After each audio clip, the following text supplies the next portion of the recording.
No vídeo anterior, abordamos a introdução do nosso projeto e para que não ficasse excessivamente longo,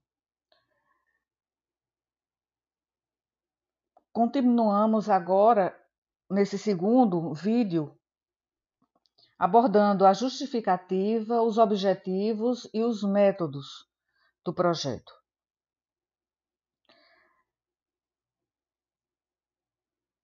Sempre precisamos saber exatamente o que deve ser feito em um projeto, seja de extensão, de pesquisa ou qualquer outra ação antes de iniciá-lo. Uma vez elaborado o projeto e obtendo a aprovação no edital, nesse caso de extensão foi o edital Probex UFPB 2020, recrutamos os seus integrantes e ao iniciarmos a realização, a execução do projeto, precisamos saber exatamente o que faremos para atender os seus objetivos. Quando iniciamos o projeto no mês passado, precisamos ter uma imagem clara de todo o trabalho que precisa acontecer e que foi planejado.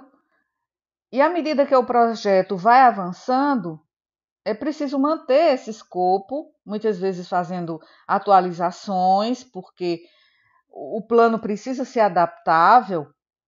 Muitas vezes há necessidade de ajustes, de reorganização, como o que tivemos que fazer agora com esta suspensão das atividades presenciais nas universidades e pela pandemia de Covid-19, e precisamos fazer adaptações, ajustes, que já foram apresentados e comentados no vídeo anterior. Então, aqui agora vamos apresentar a justificativa para o projeto. Então, qual a relevância dessa nossa ação, das ações desse projeto? E enfatizando,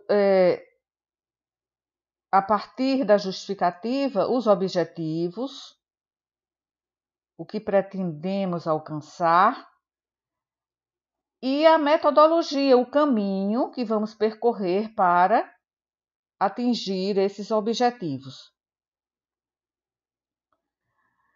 No vídeo anterior, abordamos as atividades a serem cumpridas durante o período do isolamento social horizontal que estamos, eu nem sei se é mais horizontal ou vertical, que estamos vivendo.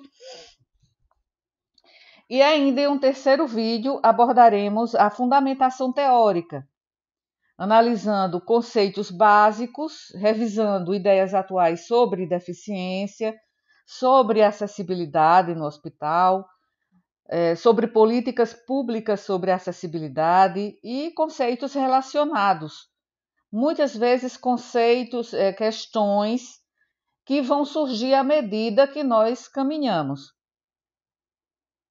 E também conceitos relacionados à pesquisação, que é uma metodologia de abordagem qualitativa, que também fará parte dos procedimentos do nosso estudo, né? Será fundamentada na pesquisa-ação. Esta apresentação em vídeo, assim como a anterior e as próximas que serão feitas, estão sendo feitas em vídeo gravado exatamente em razão da suspensão de atividades presenciais. E se tivéssemos em um momento de normalidade institucional e normalidade em todos os sentidos na nossa vida, né, na nossa vida universitária, estes vídeos, né, não seriam realizados. seriam realizados seminários, e nesses seminários discutiríamos todas as etapas do projeto e a fundamentação também.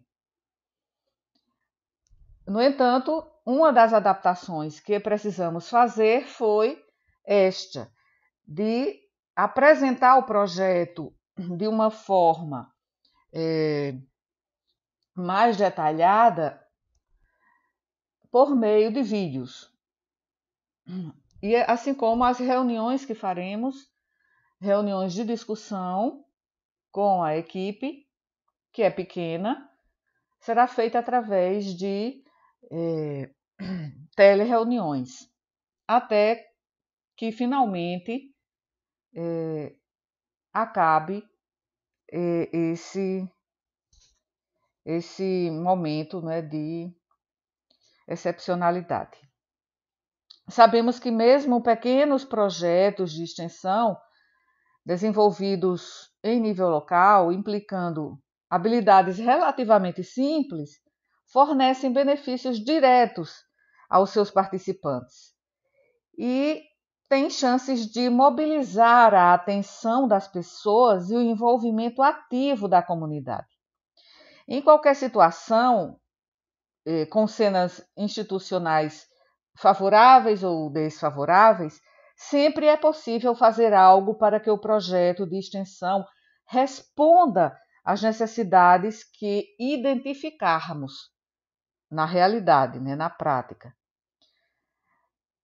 Para isso, precisamos realizar a coleta de informações com a comunidade, no caso, com os grupos específicos que são o público-alvo externo do nosso projeto, o que poderemos fazer por meio da administração de um questionário e também de uma lista de verificação que estamos elaborando neste momento.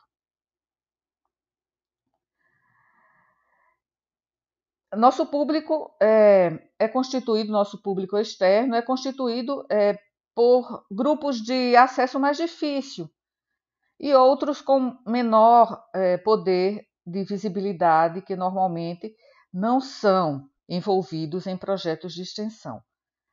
Também a comunicação com outros setores que precisamos realizar também, como o Comitê de Acessibilidade da Reitoria da Universidade para troca de informações, experiências e pontos de vista, também será importante. O que já buscaremos fazer, mesmo nesse momento, não é, porque conseguimos já o endereço eletrônico desse comitê e vamos entrar em contato mesmo antes de terminar o período de isolamento social. Precisamos também manter um registro permanente de necessidades, né? De registro das barreiras, dos fluxos do serviço, no caso, o setor ambulatorial do nosso hospital universitário, e estes fluxos do próprio trabalho serão colocados em prática depois, quando tivermos em condições de normalidade institucional.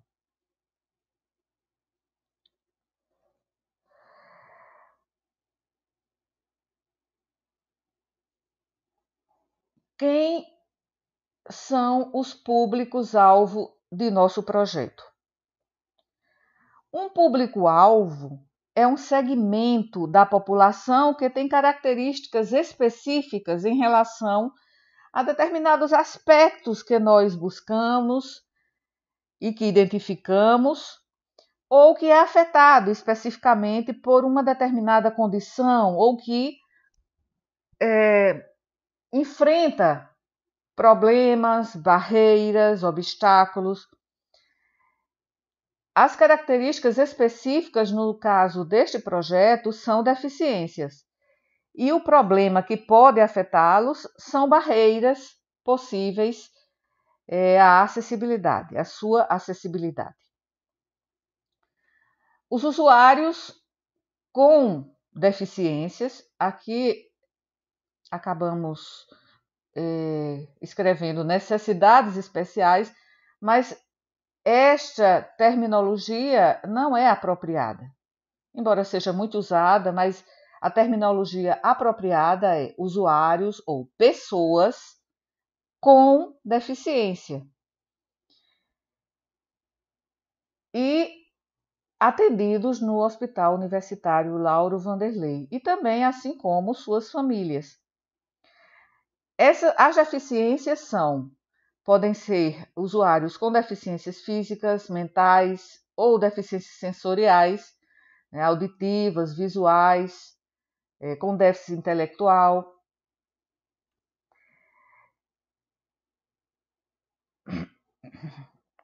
Quanto ao público interno do nosso projeto,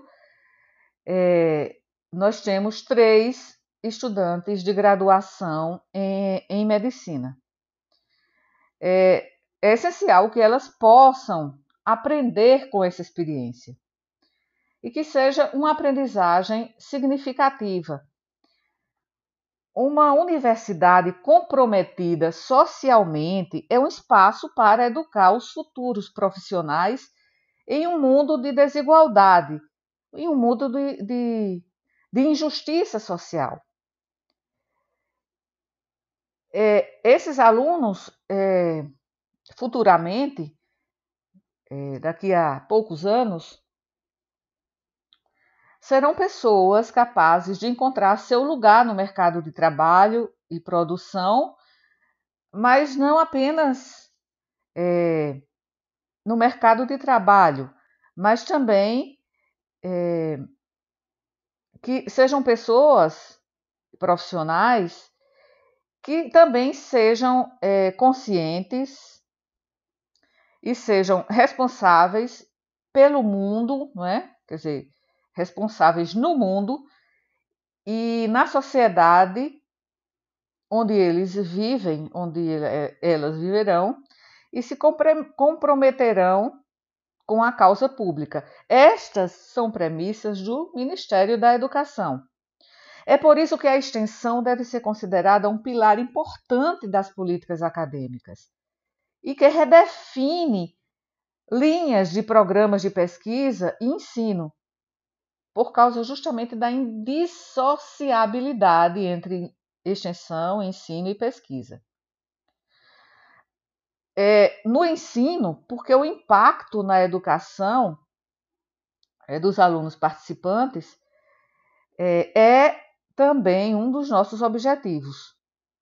Será um aprendizado, né, por meio de uma experiência educacional que combina o trabalho comunitário com a comunidade que vem ao nosso hospital e uma comunidade que tem deficiências, associando esse trabalho com a sua formação acadêmica. Neste início do projeto, como já antecipamos, estamos elaborando instrumentos de coleta de informações e praticando estratégias de comunicação com divulgação em mídias sociais, que é uma forma de produção de conhecimento, né? Mesmo que no sentido da popularização das ações acadêmicas de extensão do nosso projeto, fortalecendo a interface extensão-ensino também.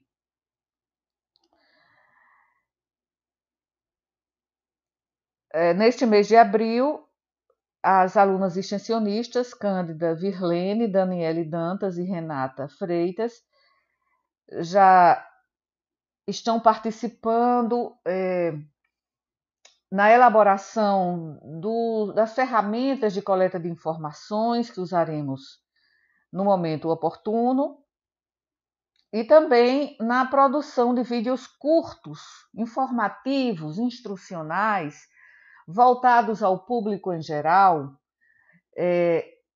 no sentido da conscientização sobre a questão que abordamos aqui no nosso projeto.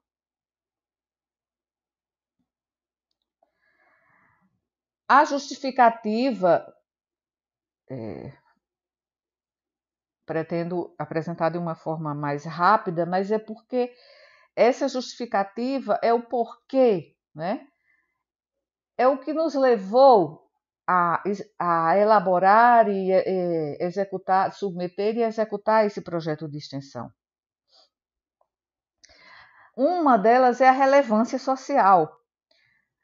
Apesar de o Brasil ter cerca de 45,6 milhões de cidadãos com pelo menos um tipo de deficiência, ainda faltam ações, iniciativas, né, de promoção da inclusão dessas pessoas.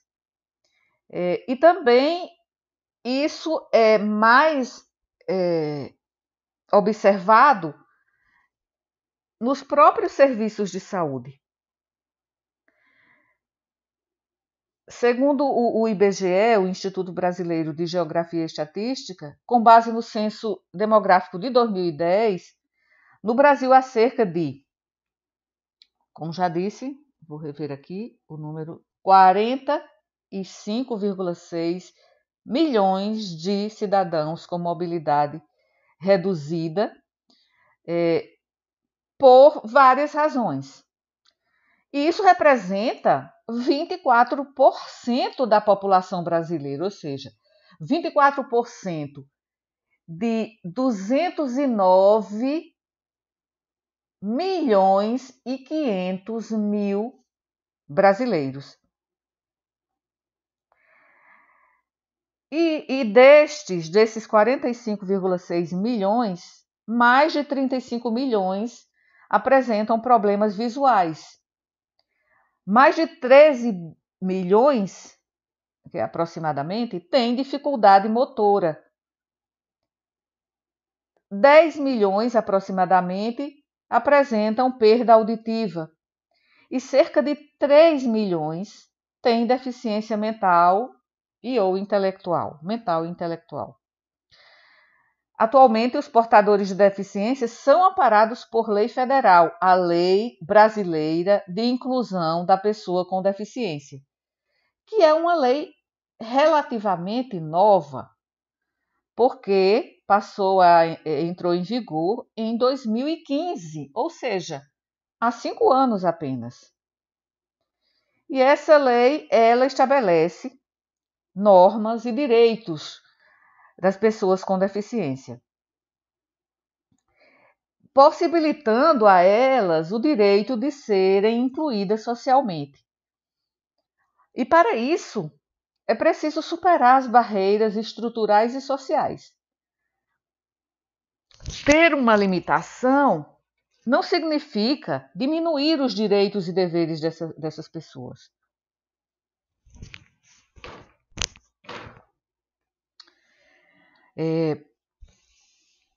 Porque elas são cidadãs, fazem parte da sociedade como todas as demais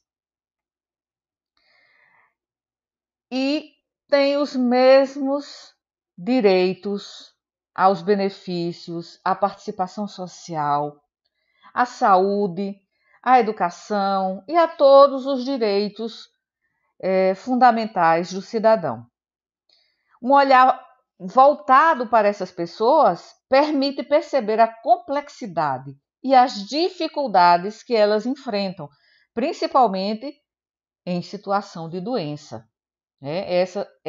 São essas pessoas que estão buscando o serviço de saúde, porque nem sempre os hospitais são planejados, pelo menos os edifícios mais antigos, os edifícios públicos, não foram planejados para facilitar o acesso a quem apresenta dificuldades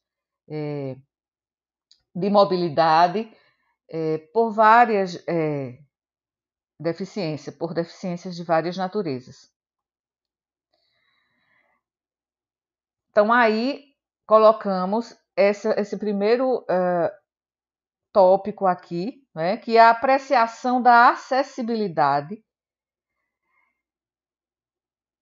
do setor ambulatorial do hospital universitário a partir da visão dos próprios usuários e também de sua reflexão a respeito.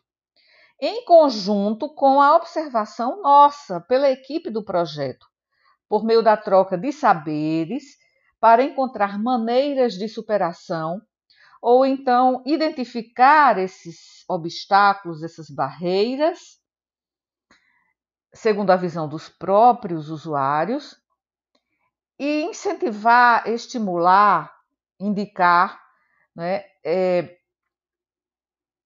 soluções, né, ou modos de superação dessas barreiras.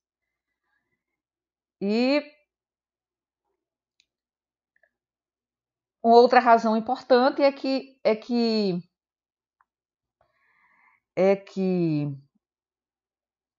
apesar da importância, né, de ações como esta, existem poucas evidências, né?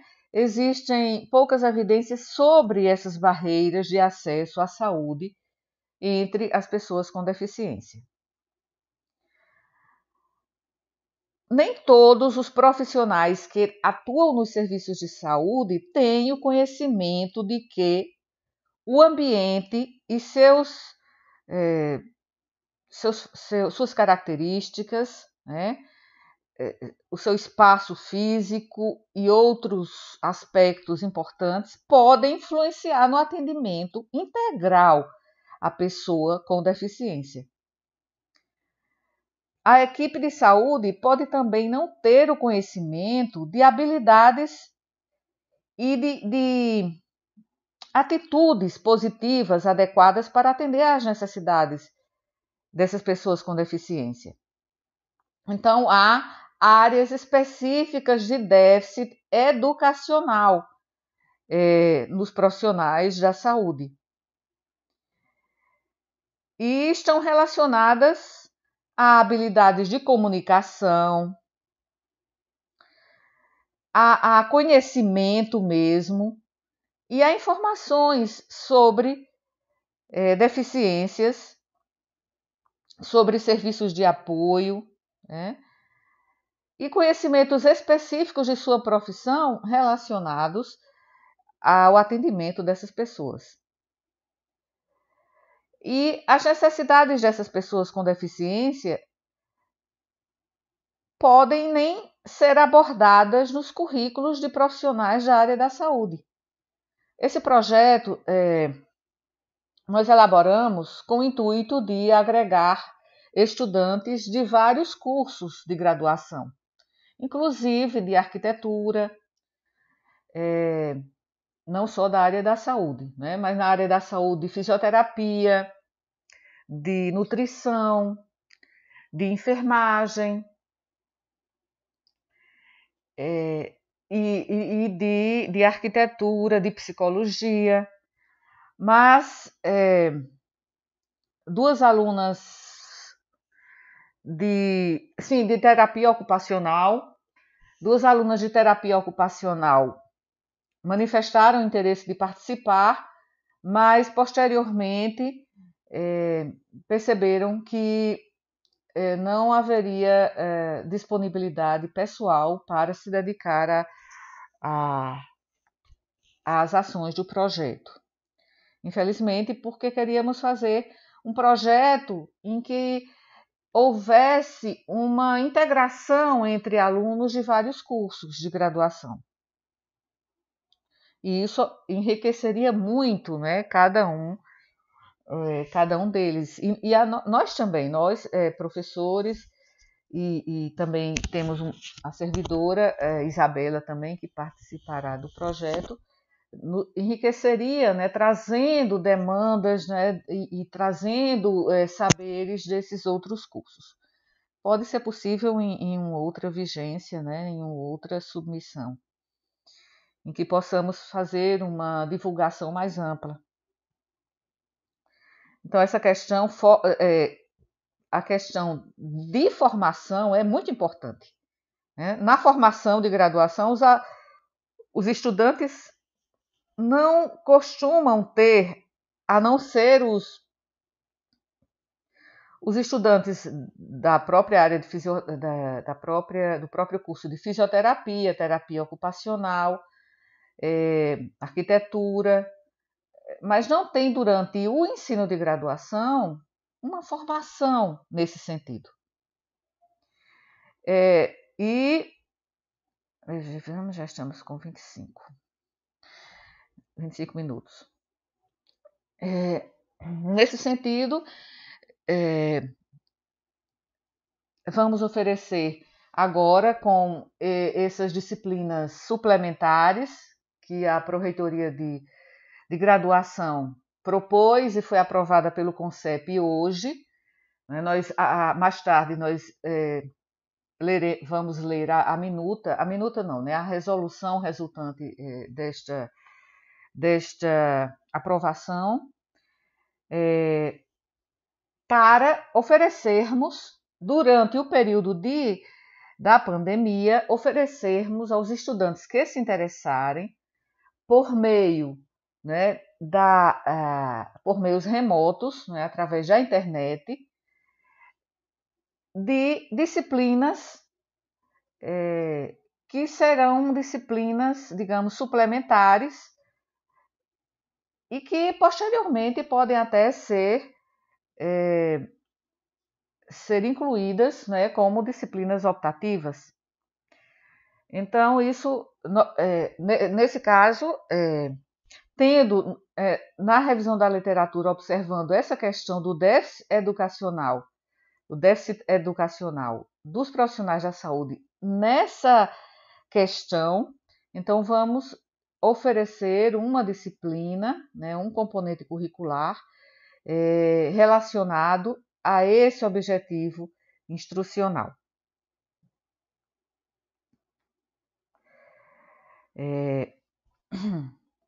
Seguindo. Bem, algumas perguntas que colocamos e que farão parte do projeto que vamos ainda elaborar, que é um projeto dentro do projeto de extensão, seria um projeto de pesquisa dentro do projeto de extensão, que será executado por meio de uma abordagem qualitativa, que ainda vamos elaborar, submeter ao Comitê de Ética em Pesquisa. Este projeto vai requerer perguntas. Então, estas perguntas aqui também farão parte desse projeto.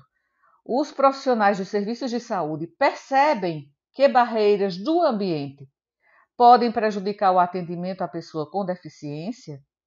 Então, veremos se será possível, no componente de projeto de pesquisa, possamos incluir também os profissionais. Então, isso ainda estamos estudando.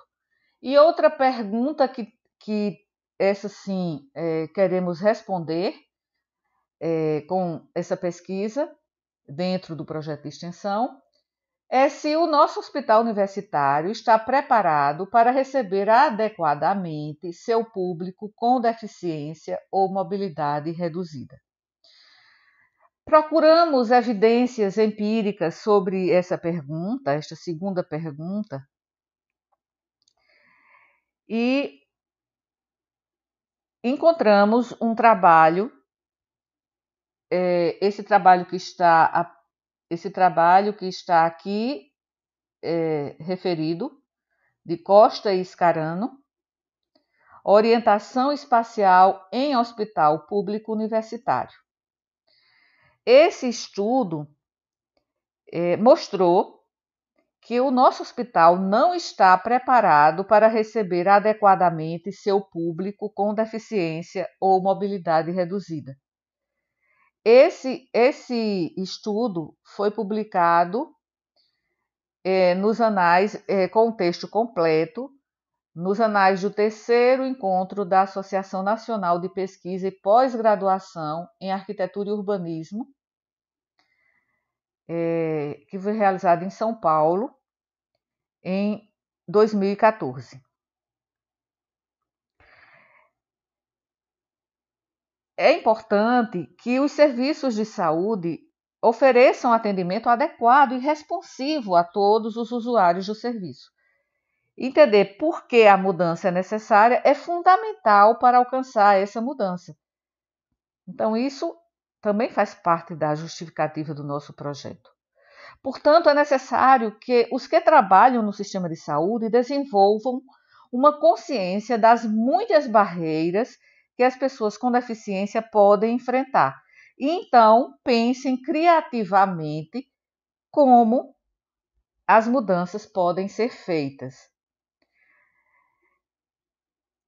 Atualmente, apesar de ser um requisito legal nos termos da Lei Brasileira de Inclusão da Pessoa com Deficiência, também chamado de Estatuto da Pessoa com Deficiência, de 2015, que já referimos há pouco, o fornecimento de ajustes razoáveis não é consistente, pois, de acordo com esse estudo que citamos aqui, a implementação geralmente depende do conhecimento de cada equipe de saúde e também de sua flexibilidade em termos de prestação de cuidados. Então, isso fará parte dos objetivos do nosso projeto de pesquisa, né, nesta mesma linha.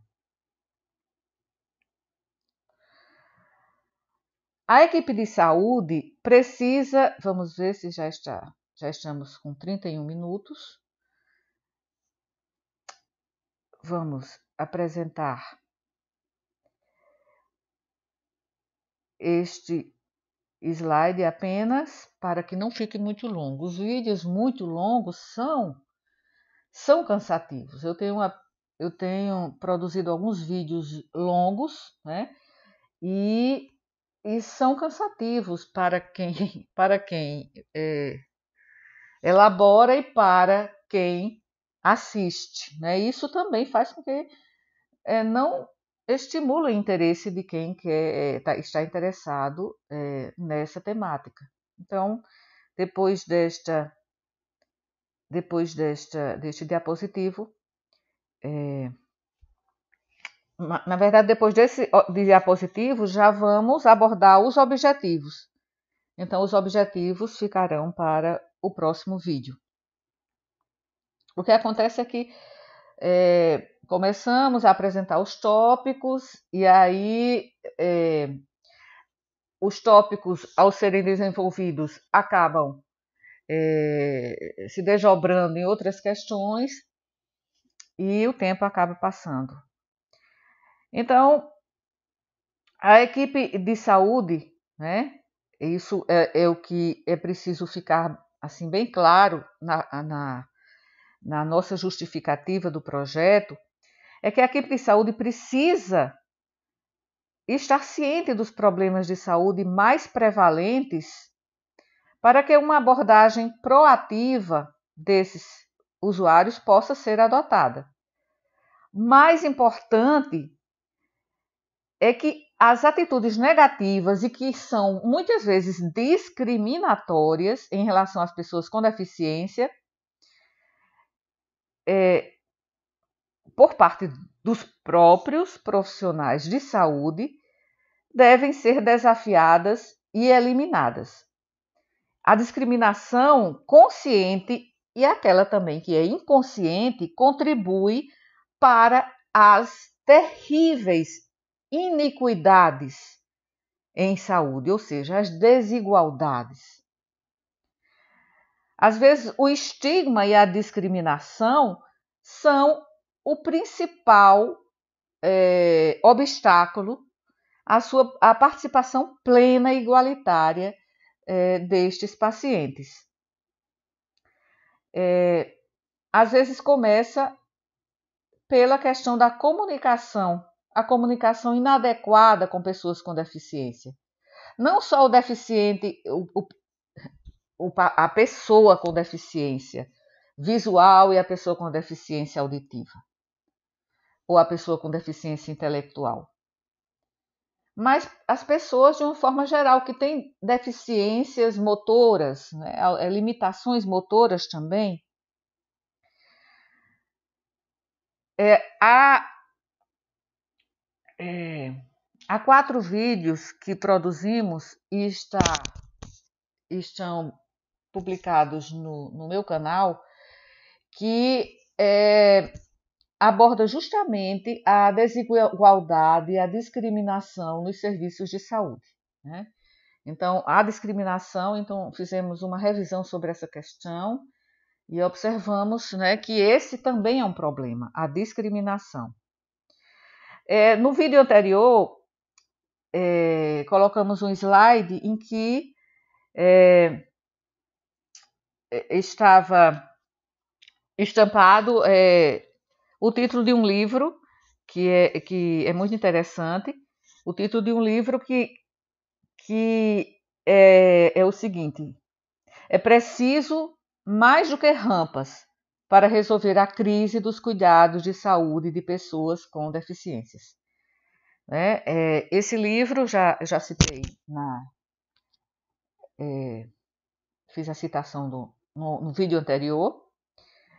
E este lema também vale para o sistema de saúde no Brasil, né? Porque esse livro é de autores americanos. E o Brasil está ainda menos estruturado para fornecer atendimento seguro e centrado na pessoa com deficiência. E nesse livro se recomendam grandes mudanças para que a assistência à saúde se torne mais acessível e equitativa para as pessoas com deficiência. Então, é preciso, por exemplo, discutir o problema de equipamentos médicos inacessíveis, né, para citar um exemplo, como mesas de exame que não abaixam, e balanças e máquinas, aparelhos, né, de mamografia que não podem ser usadas por pessoas em cadeiras de rodas. Muitas dessas questões e muitas que ainda nem conhecemos, né? Só para citar alguns exemplos que a própria literatura cita. Muitas das principais iniciativas para tornar serviços de saúde mais acessíveis têm um custo pequeno, um custo muito baixo, né? Porque consideração, compaixão e comunicação aberta com essas pessoas e adequada são gratuitas, então é um custo neutro. Na verdade, é um custo que faz bem aos profissionais que praticam, né, a compaixão e a comunicação adequada. O tempo gasto na identificação das necessidades de uma pessoa é um investimento em cuidados mais seguros, mais eficazes, mais inclusivos. E, para terminar, só queria mencionar que os obstáculos não apenas dificultam a entrada dessas pessoas, a entrada física dessas pessoas no espaço, né, do serviço de saúde. Mas, por exemplo, a passagem em elevadores e portas, né, para salas de tratamento, para uso de banheiros, móveis ou equipamentos que sejam acessíveis ou adaptáveis. Essa é uma questão importante.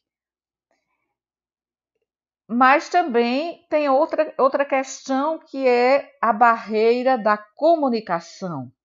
Essas pessoas, muitas vezes, elas se tornam invisíveis, né, no sentido metafórico. Se não estiverem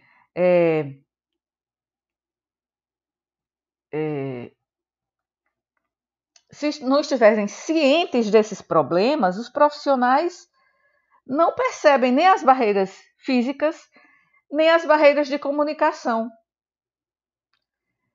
que podem assim perder, não é, a oportunidade de praticar uma comunicação adaptada, com informações de fácil leitura, imagens, símbolos, contrastes e outras formas, né, de adaptar o ambiente a pessoas com deficiências, e a oportunidade é perdida. E, por exemplo, pessoas com deficiência visual podem não conseguir ler o que os profissionais prescrevem, as instruções sobre medidas não medicamentosas também, ou até dos próprios medicamentos. Então, essas atitudes negativas também podem ser uma barreira importante para as pessoas com deficiência acessarem os cuidados de saúde. Lembrando que